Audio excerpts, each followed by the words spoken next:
Mga boss, alam nyo ba na ang paborito nating laro noong bata tayo ay galing pala sa Japan?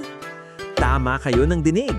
Ang sikat na Jack and Poy na ginagamit natin para malaman kung sino ang matatalo o kaya ay pambasag ng away ay nanggaling mismo sa mga Hapon. Sa Japan, ang tawag nila rito ay Jankenpon. Kung pakikinggan nyo, halos parehas na parehas ang bigas. Pati yung kinakanta natin na Jack and Poy, hali-hali hoy, sinong matalo, siyang unggoy, ay na-inspire din sa chant ng mga Hapon kapag naglalaro sila nito bago maglabas ng bato, papel o gunting.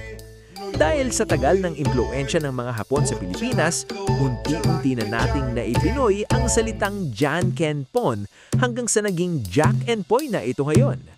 Kaya next time na magbato-bato pick kayo para mag-decide kung sino ang matatalo, alalahanin nyo na naglalaro kayo ng isang sikat na Japanese game.